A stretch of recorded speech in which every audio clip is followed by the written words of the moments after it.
What is computer programming? Computer doesn't understand the human languages we speak day to day, like English or the native languages you speak daily. It only understands zeros and ones. Zeros are for false and ones are for true. So in order to make the computer understand, we have to write a program, which is nothing but a set of instructions. Data types. The common data types include integer, which are nothing but numbers, but it shouldn't be a negative number. Floating point number, which is a decimal integer like 3.1415. Character.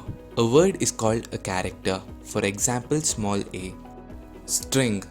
A group of character is called a string, for example your name. A boolean. It is nothing but true or false, it's either true or false. A variable. A variable is something which holds the value and you can access the value by giving the same name, for example your age. A keyword. A keyword is a word that is reserved by a program because the word has a special meaning, for example int, float, if, else, and int is like integer where you can't use int as a variable name or a function name. Logical and arithmetic operators. In logical operators we have and, or, and not equal to, where and is represented by two and signs and or is represented by two dash signs and not is represented by an exclamatory mark with an equal.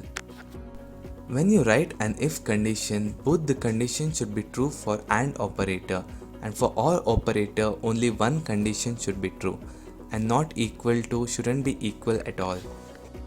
Next up is arithmetic operator.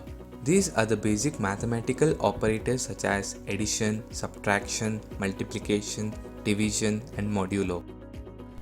Here plus is an operator and 2 and 3 are the operands. Same with the minus, multiply, divide. In modulo it returns the remainder of the division but not the quotient of the division. Conditions. There are three types of conditions, basically if, else and else if condition.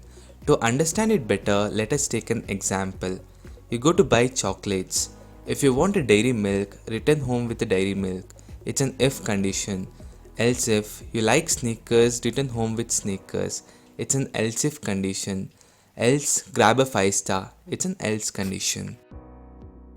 Loops. Basically there are three types of loops: for loop, while loop and do while loop. For loop has a start, stop and an iteration where you can start from a place and end it. You can increment it too. For example, start from 0, stop until 9 and iterate it. It will become 0, 1, 2, 3, 4, 5, 6, 7, 8, 9. While is until the condition is true. Do while is similar as while, but it runs at least one loop without checking whether it's true or false. Array. Arrays are used to store multiple values in a single variable. Here in medicine we have stored syringe, ointment and tablets. Here medicine is a variable holding different values and it always starts counting from index like 0, 1, 2 and so on. Functions. What are functions? It is nothing but a reusable code that is called over and over again to do a certain task. For example, I need to find the square root, so I will write a function, or to find the addition of two numbers, I will write a function. If you did like this video, please give a thumbs up and share and subscribe our channel.